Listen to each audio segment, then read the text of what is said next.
Dijo el Buda. El Shramana sin hogar cercena las pasiones, se libera de los apegos, comprende el origen de su propia mente, penetra en la más profunda doctrina del Buda, y comprende el Dhamma, que es inmaterial. En su corazón no alberga prejuicios. No ansia nada. No se ve obstaculizado por pensar en el camino ni se enreda en el karma.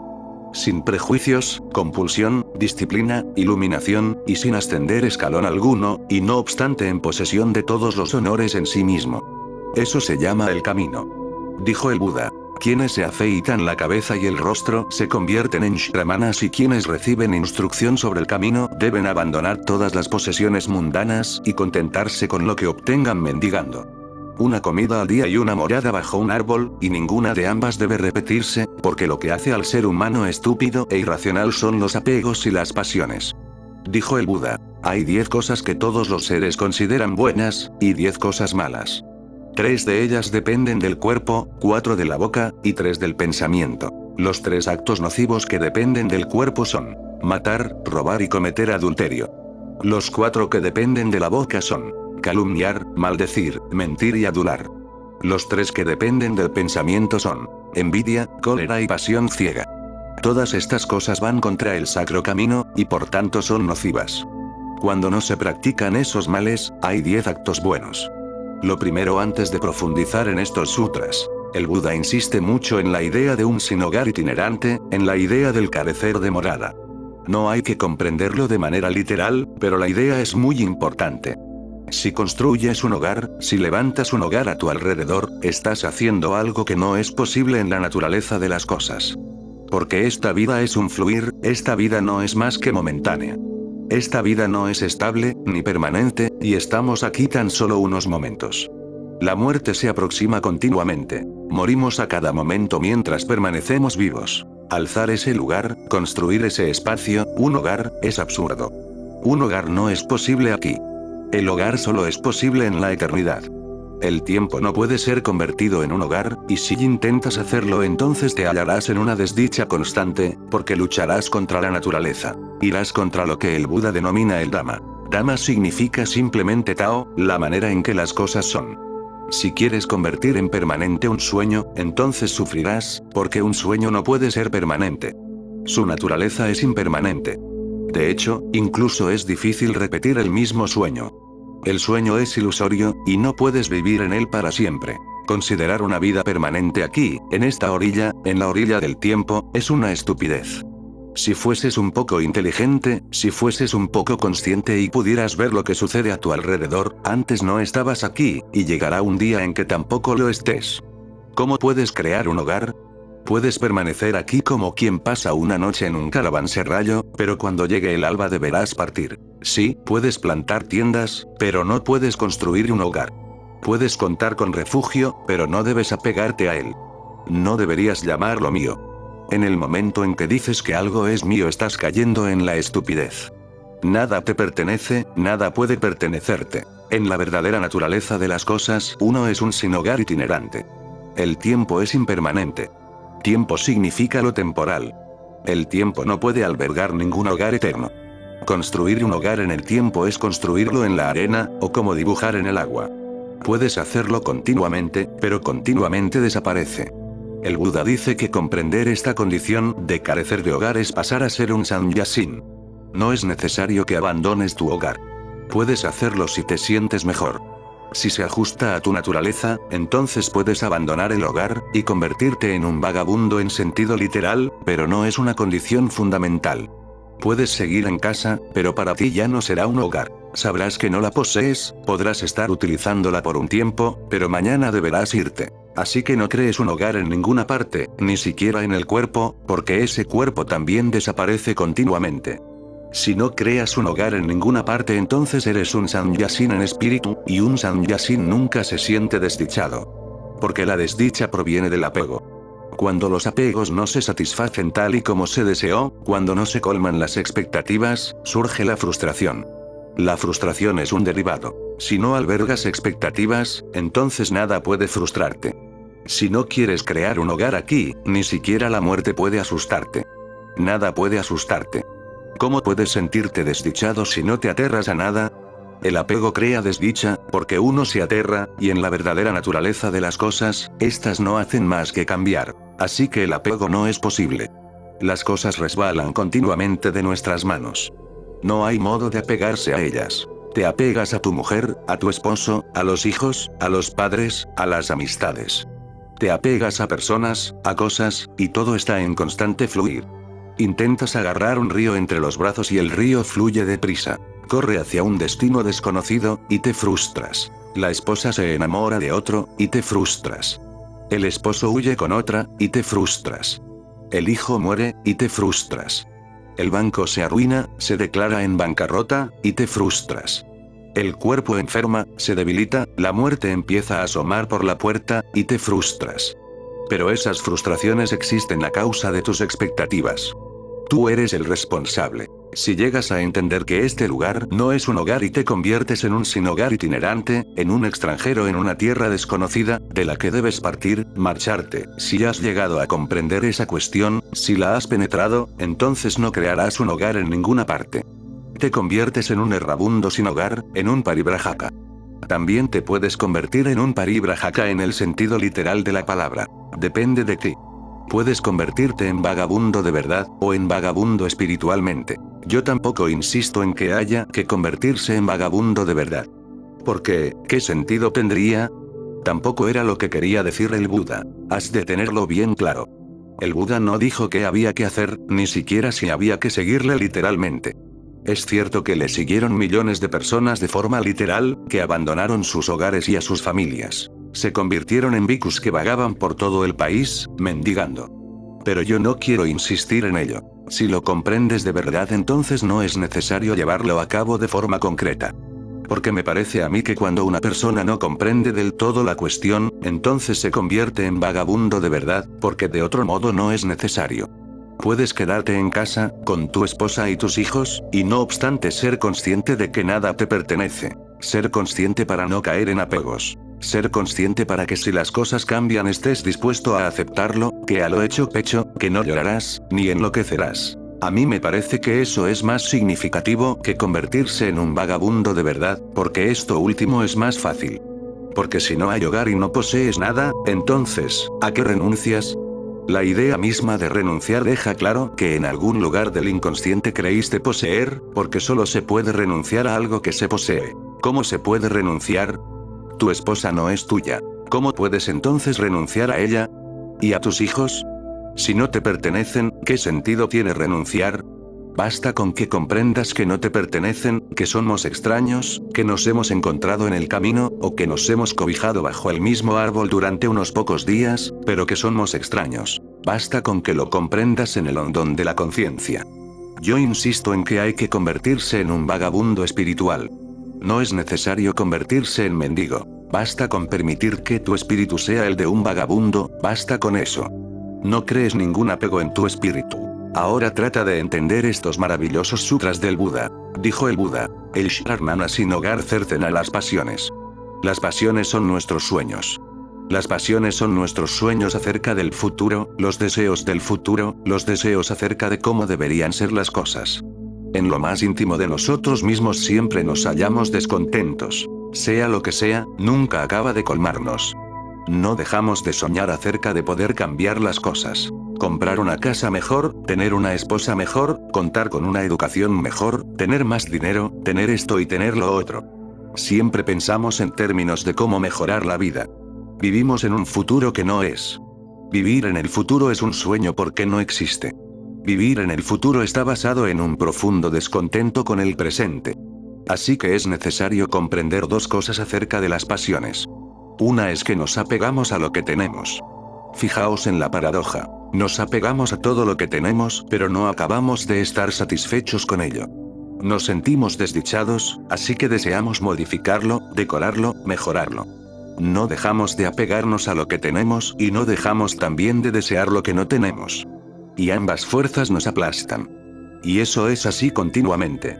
Lo fue ayer, lo es hoy, y lo será mañana, toda tu vida. Te aferras a lo que sea que tengas para que nadie se lo lleve, y no obstante te sientes desdichado y mantienes la esperanza de que algún día las cosas mejoren. Un hombre que vive en la pasión, en el deseo, vive una vida inútil, siempre desdichado, siempre soñando. Desdichado con la realidad y soñando con cosas irreales. Así me lo han contado. ¿Cuántos peces ha pescado?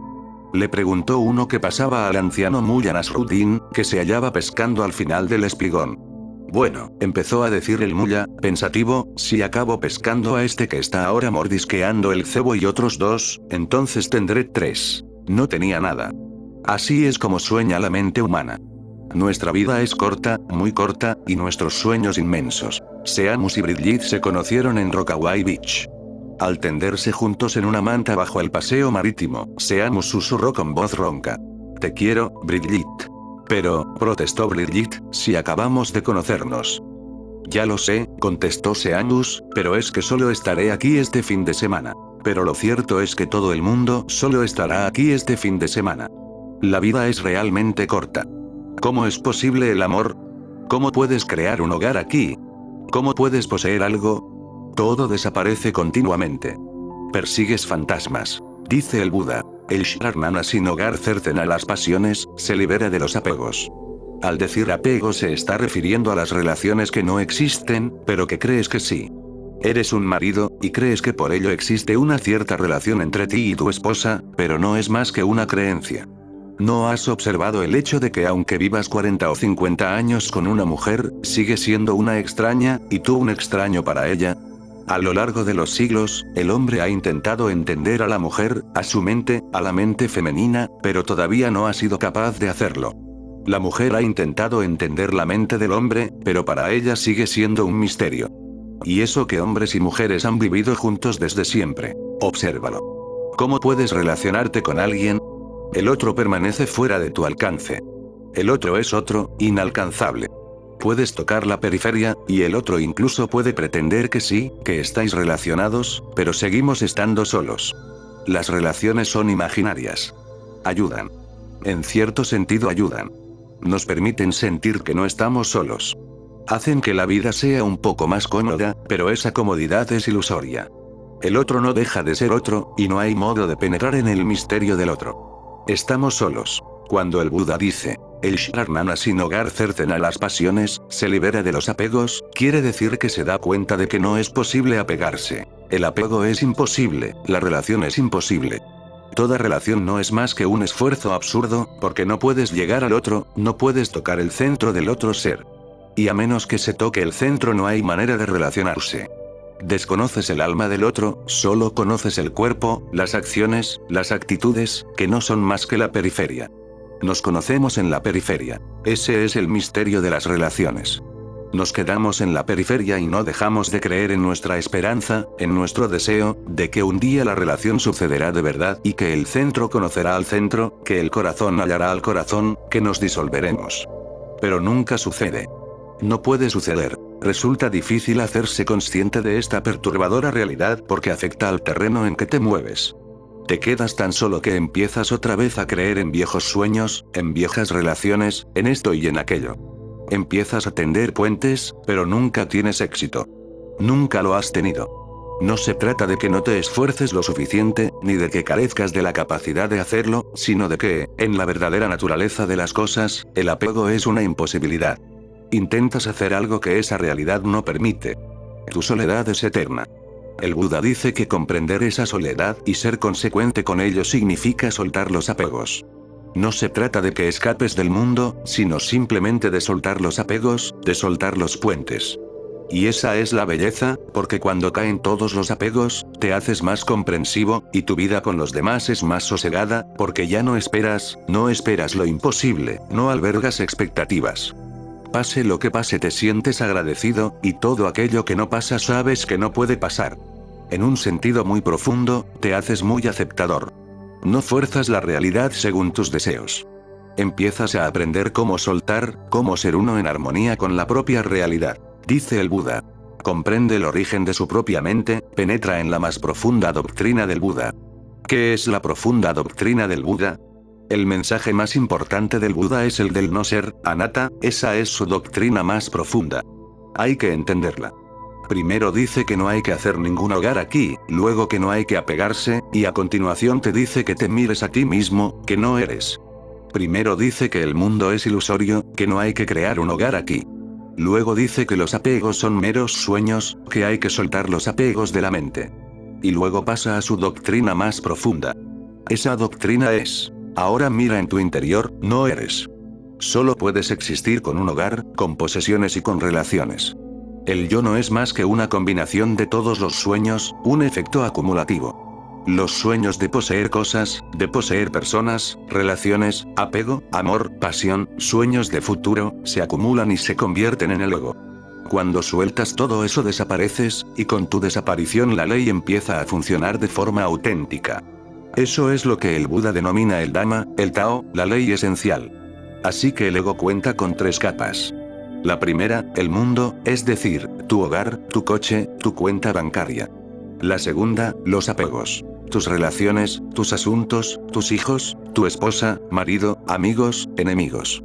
Y la capa más profunda, tú. Y todas ellas se hallan imbricadas, juntas. Si realmente quieres deshacerte del ego, deberás hacerlo de manera muy científica. Eso es lo que hace el Buda. Primero, nada de hogar. Segundo, ninguna relación. Tercero, no ser. Si consigues las 2 primeras cosas, las preliminares, la tercera sucede de manera automática. Miras en tu interior y no estás. Y cuando te das cuenta de que no estás, de que no existe ninguna entidad interior, ninguna entidad substancial, que no puedes decirte yo a ti mismo, entonces estás liberado. Esa es la liberación del camino budista. Eso es el nirvana. La palabra nirvana significa el cese del yo, la manifestación de un no yo, vacío, la experiencia cero. Nada es, solo nada es. ¿Cómo puedes entonces sentirte perturbado si ahora no hay nadie que pueda ser perturbado? ¿Cómo puedes morir si ahora no hay nadie que muera? ¿Cómo puedes nacer si ahora no hay nadie para nacer? Esta nadiedad es hermosísima. Es apertura y apertura, espacio y espacio, sin límites. Ese es el concepto de realidad del Buda. Es de muy difícil comprensión. Podemos entender que pueda soltarse el ego, pero ¿y el alma? Así es como continuamos, de manera sutil, siendo egoístas. Luego lo llamamos el alma, el Atman. El Buda es muy coherente. Dice que cualquier idea que puedas tener acerca de ti mismo, de que puedas ser, es egoísta. Permite que te lo explique a través de la física moderna, porque también la física moderna ha llegado al mismo punto. Pregunta a cualquier científico y te dirá que la materia solo aparece, que no es. Si profundizas en la materia solo hallas vacío. No es más que vacío. Si analizas la materia, si divides el átomo, entonces desaparece. Al final, tras el núcleo solo hay vacío, solo espacio, puro espacio. El Buda realizó el mismo análisis con el ser. Lo que los científicos han hecho con la materia, el Buda lo hizo con la mente. Y ambos están de acuerdo en que si el análisis profundiza lo suficiente, no hay ninguna substancia, que toda substancia desaparece. Solo queda la inexistencia. El Buda no podía sobrevivir en la India. La India es el país más antiguo del mundo que ha creído en el ser, en el yo, en el Atman. Los Upanishads, los Vedas, de Patanjali a Mahavira, todo el mundo ha creído en el ser. Todos estuvieron en contra del ego, pero nunca dijeron que el ser no es más que un truco del ego. El Buda se atrevió a sostener la verdad esencial. La gente le toleró mientras estuvo vivo. Su presencia era tan poderosa, y tan convincente, que no podían negar, que no podían decir que lo que afirmaba iba contra la mente humana, totalmente en contra.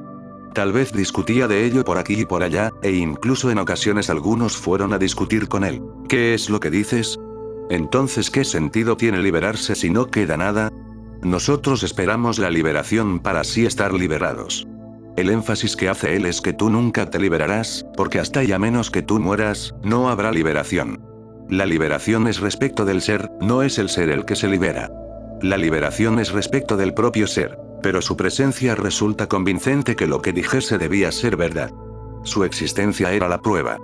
Su donaire, la armonía que le rodeaba, la luminosidad que le seguía allí donde iba, el fulgor. La gente estaba desconcertada porque este hombre decía que no hay ser, solo una tremenda vaciedad interior.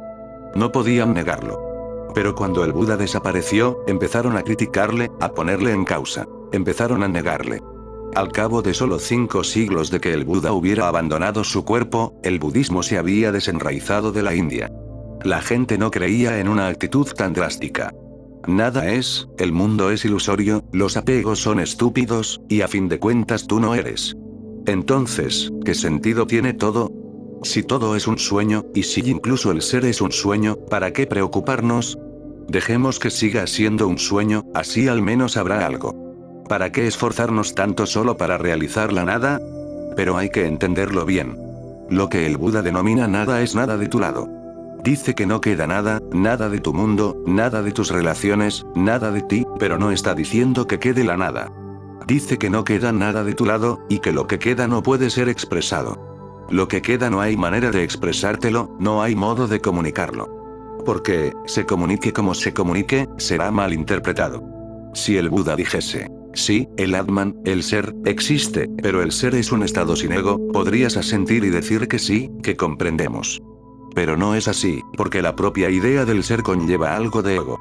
Yo soy. Por muy puro que sea, el yo sigue ahí. La idea del Atman, del ser, del supremo ser, del yo con mayúsculas, no es nada más que un ego transfigurado. Así me lo han contado. El Mullah Nasruddin y el sacerdote Locan no hacían más que pelear y discutir, hasta que acabaron en el juzgado. Tras escuchar a ambas partes, el magistrado dijo: estoy seguro de que esto puede resolverse de manera amistosa. Dense las manos y digan algo de buena fe. El sacerdote le estrechó la mano a Nasruddin y dijo: te deseo lo mismo que tú me deseas a mí. ¿Lo ve, su señoría? Dijo el Mullah. Ya está empezando otra vez. No dijo nada, solo dijo: te deseo lo mismo que tú me deseas a mí. Pero el Mullah sabe muy bien lo que le desea. Y por eso dice: ¿lo ve, su señoría? Ya está empezando otra vez. Todo lo que se te diga lo recibirás teñido de ti. El Buda permaneció muy puro. No permitiría que le corrompieses. Ni siquiera te daría una pista. Solo negó total y absolutamente. Dijo que todo lo que conocemos desaparece. Tu mundo, tu amor, tu apego, tus cosas, tus relaciones, tú eres el centro, y tu mundo es la periferia. Todo desaparece a la vez. No es posible que te salves cuando tu mundo desaparece. Cuando se pierde la periferia, la circunferencia, también se pierde el centro. Van juntos. Cuando el elefante se mueve, la cola del elefante se mueve con él. Cuando desaparece todo tu mundo, tú también lo haces, porque formas parte de él, eres parte de él, una parte orgánica de ese sueño. Pero permite que te recuerde que no interpretes equivocadamente al Buda. Fue muy lógico al no decir nada sobre lo que queda. Dijo: ven y experiméntalo. Dijo: no me obligues a relatártelo de palabra. Permite que sea una experiencia existencial. Desapareces, pero en cierto modo apareces por primera vez. Pero esta aparición es algo tan distinta de todo el resto de tus experiencias que no hay manera de relatarlo. Todo lo que pudiera decirse sería erróneo, porque lo interpretarías a tu manera. Dice el Buda: el Shramana sin hogar cercena las pasiones, se libera de los apegos, comprende el origen de su propia mente, penetra en la más profunda doctrina del Buda y comprende el Dhamma, que es inmaterial. Eso es lo máximo que se permite, que hay un Dhamma, una ley natural, que es inmaterial. No dice que sea espiritual, sino simplemente inmaterial. ¿Qué es este Dhamma? ¿Qué es esta ley? Es muy fácil saberlo si comprendes el concepto de Tao de Lao Tse, o si comprendes el concepto védico de Vaidya. Debe existir algo parecido a una ley que lo mantiene todo junto. El paso de las estaciones, las estrellas, todo el universo funciona con suavidad, así que debe existir algún tipo de ley. Hay que comprender la diferencia. Los judíos, los cristianos, los musulmanes y los hinduistas llaman Dios a esta ley. La personalizan. El Buda no está dispuesto a hacerlo. Dice que personificar a Dios es destruir toda su belleza, porque es una actitud antropomórfica, antropocéntrica. El ser humano piensa en Dios como si fuese un hombre, magnificado, millones de veces cuantitativamente más grande, pero no obstante, un ser humano. El Buda dice que Dios no es una persona. Por eso nunca utiliza la palabra Dios. Dice Dhamma, la ley. Dios no es una persona sino una fuerza inmaterial. Su naturaleza se parece más a una ley que a una persona. Por eso en el budismo no existe la oración. No le puedes rezar a una ley. Sería en vano. No puedes rezarle a la ley de gravitación, ¿a que no? Sería absurdo. La ley no puede escuchar tu oración. Puedes seguir la ley, y te hallarás en feliz armonía con ella. O puedes desobedecer la ley y sufrir. Pero rezarle a la ley no tiene sentido. Si vas contra la gravitación puedes romperte unos cuantos huesos, o causarte varias fracturas. Si sigues la ley de gravitación puedes evitarlas, pero ¿qué sentido tiene rezar? Sentado ante un icono y rezarle al Señor, voy de viaje, ayúdame, es absurdo. El Buda dice que el universo funciona de acuerdo a una ley, no según una persona. Su actitud es científica. Porque, dice, una persona puede ser arbitraria. Puedes rezarle a Dios y persuadirle, pero resulta peligroso. Alguien que no le rece puede no persuadirle y Dios puede tomarse parcial. Las personas siempre pueden ser parciales. Y eso es lo que dicen todas las religiones, que si rezas, Él te salvará, que si rezas no te sentirás desdichado, y que si no rezas serás arrojado al infierno. Pensar acerca de Dios en esos términos es muy humano, pero muy poco científico. Eso significaría que a Dios le gusta tu adoración, tus oraciones. Así que si eres alguien que reza y acudes regularmente a la iglesia, o al templo, y si lees la Gita o la Biblia, o recitas el Corán, entonces te ayudará. De no hacerlo se sentirá molesto. Si dices, no creo en Dios, se enfadará mucho contigo. El Buda dice que eso es una estupidez. Dios no es una persona. No puedes molestarlo, ni respaldarlo, ni alabarlo. No puedes persuadirle para que te haga caso. No importa si crees o no crees en él. Existe una ley más allá de lo que tú crees. Si la sigues, eres feliz. Si no la sigues, te sientes desdichado. Fíjate en la austera belleza del concepto de ley. Entonces toda la cuestión trata de disciplina, no de oración. Comprende la ley y permanece en armonía con ella, no estés en conflicto. Eso es todo. No se necesita ningún templo, ni mezquita, ni necesidad de rezar. Solo debes seguir tu comprensión. El Buda dice que siempre que te sientas desdichado será una indicación de que has ido contra la ley, de que la has desobedecido. Siempre que seas desdichado debes comprender una cosa. Observa y analiza tu situación, diagnostícala, porque debes estar yendo contra la ley, debes estar en conflicto con la ley. El Buda dice que no es que la ley te esté castigando. No, eso es una tontería, ¿cómo podría castigarte una ley? Eres tú mismo el que se castiga yendo contra ella. Si actúas conforme a la ley tampoco te recompensa, ¿cómo podría recompensarte una ley? Pero si la sigues, eres tú mismo el que se recompensa. Toda la responsabilidad es tuya. Obedece o desobedece. Si obedeces, estás en el cielo. Si desobedeces, vives en el infierno. El infierno es un estado de tu propia mente cuando eres contrario a la ley, y el cielo también es un estado de tu propia mente cuando te hallas en armonía con la ley. Dice el Buda, en su corazón no alberga prejuicios. El Buda habla de quien comprende la ley. En su corazón no alberga prejuicios. No ansía nada. No se ve obstaculizado por pensar en el camino ni se enreda en el karma. Sin prejuicios, compulsión, disciplina, iluminación, y sin ascender escalón alguno, y no obstante en posesión de todos los honores en sí mismo. Eso se llama el camino. Se trata de una declaración muy revolucionaria. No se halla ese tipo de declaraciones en las afirmaciones de Krishna, o de Jesús, o de Mahoma. Es muy revolucionario. El Buda dice que un ser humano que realmente comprende ni siquiera ansia la iluminación. Porque incluso el deseo de iluminación no deja de ser deseo, y el deseo es desdicha. Tanto si deseas riquezas como si deseas el satori, tanto si deseas a otra persona como si deseas la iluminación, tanto si deseas prestigio, poder, respetabilidad, o si deseas dhyana, samadhi, meditación, iluminación, el deseo no deja de ser deseo. La naturaleza del deseo es la misma. Deseo significa deseo, y el deseo trae desdicha. No importa qué se desee. Basta con desear para ser desdichado. Desear significa que uno se aleja de la realidad, que se ha apartado de lo que es. Desear significa que se ha caído en la trampa de un sueño. Desear significa que no se está aquí y ahora, que se ha ido a algún lugar del futuro. La ausencia de deseo es iluminación, así que ¿cómo se puede desear la iluminación? Si deseas la iluminación, ese mismo deseo evita que tenga lugar. No puedes desear la iluminación. Solo puedes entender la naturaleza del deseo, y a la luz de esa comprensión desaparecerá, como cuando entras con una lámpara en una habitación oscura y la oscuridad desaparece. El deseo es oscuridad. Cuando prendes una vela de entendimiento, el deseo desaparece. Y cuando no hay deseo tenemos iluminación. Eso es la iluminación. Trata de comprenderlo. Es una de las cosas que más falta te hará. Es muy fácil cambiar el objeto de tu deseo, hacerlo pasar de cosas mundanas a cosas espirituales. Fue en cierto lugar. Había salido para dar un paseo al anochecer. Justo cuando me acercaba a un jardín, apareció una mujer y me dio un cuadernillo. En la portada se veía un hermoso jardín, con una bonita casa de campo junto a un riachuelo. Había también unos árboles y en la distancia se veían algunos picachos nevados. Miré en el interior. Me sorprendió ver que era un folleto de propaganda de una comunidad cristiana. En el folleto se leía: si quieres tener una hermosa casa en el jardín de Dios, entonces sigue a Jesús.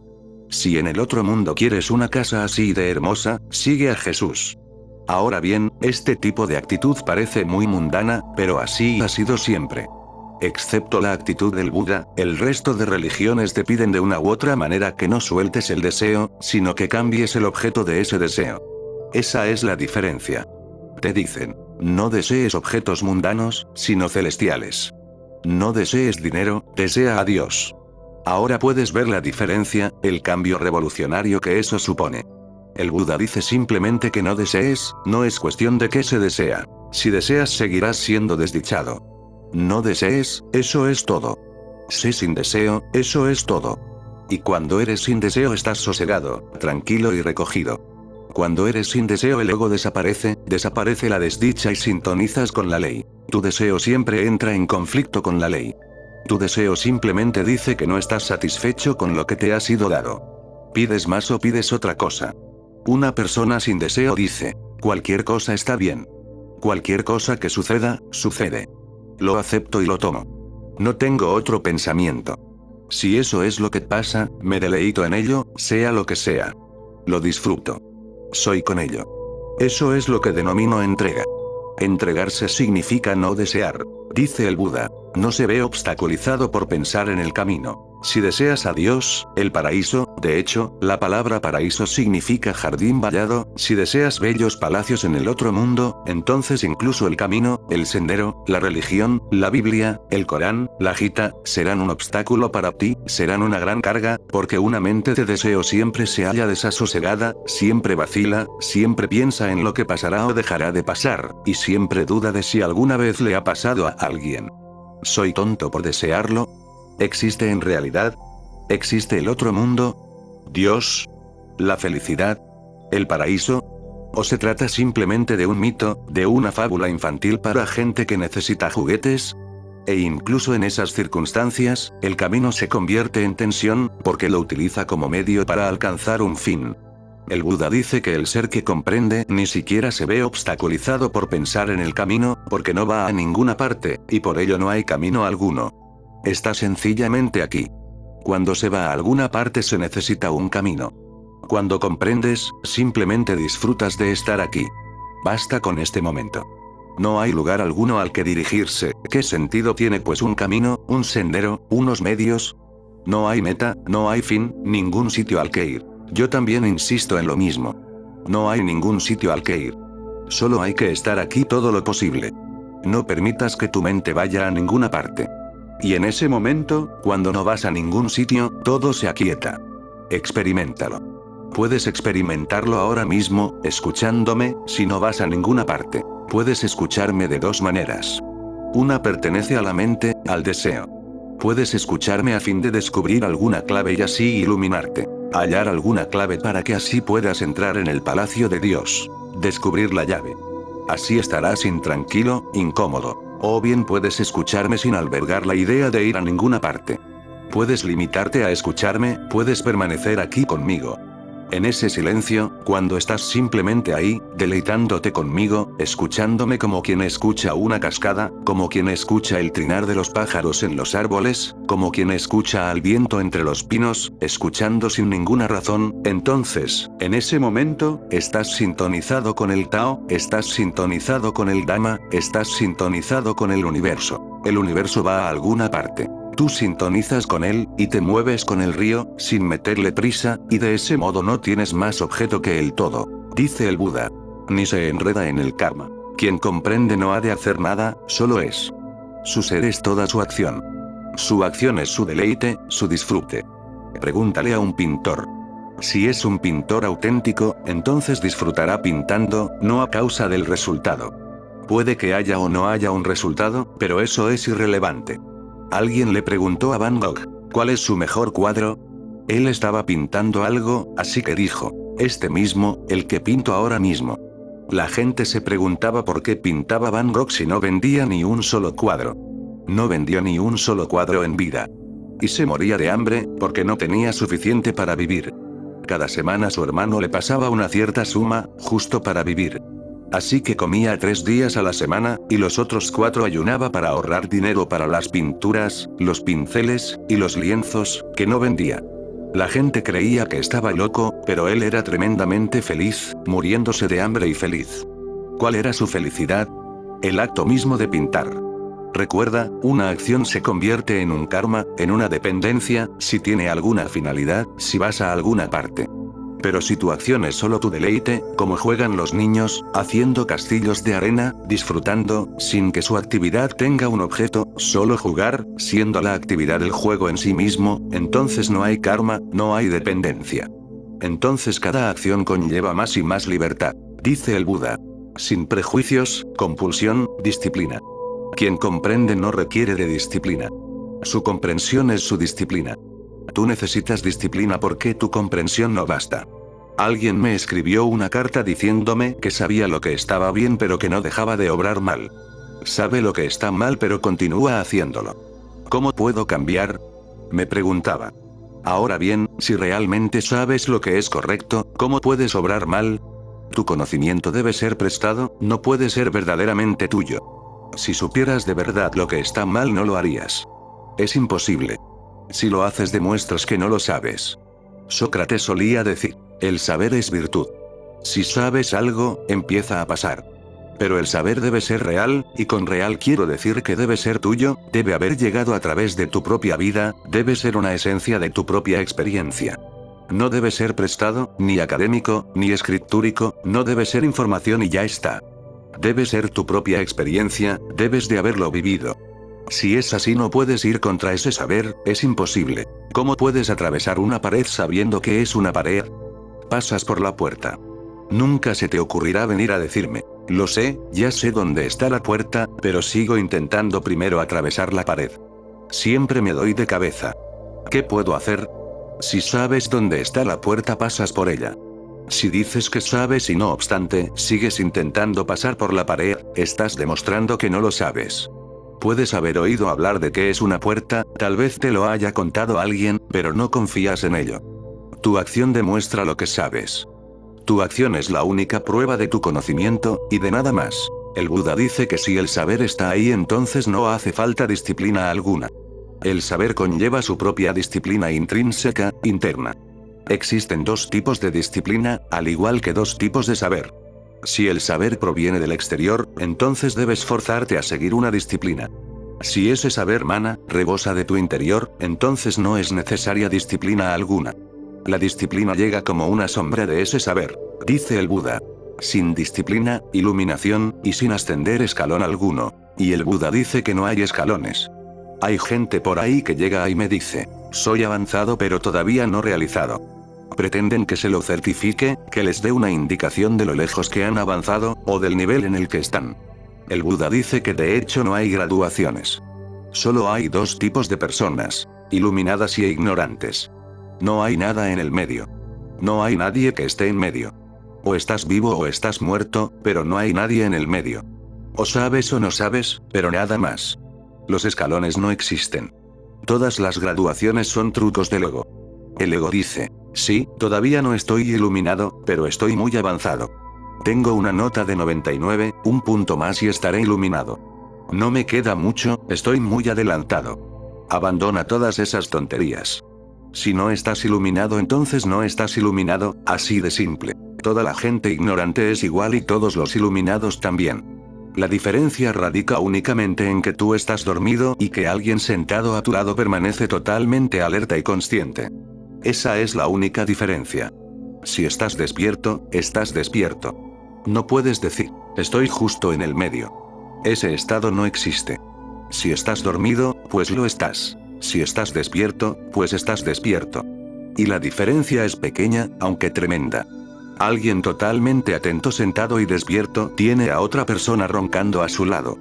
Ambos son seres humanos, con la misma conciencia, pero uno mora en una densa oscuridad, perdido, inconsciente de sí mismo, y el otro es luminoso, está vivo, realizando su propia llama interior. Si algo les sucediera a ambos, reaccionarían de modo distinto. La persona despierta reaccionaría de otro modo. Su reacción sería una respuesta. Respondería, sabiendo muy bien lo que hace.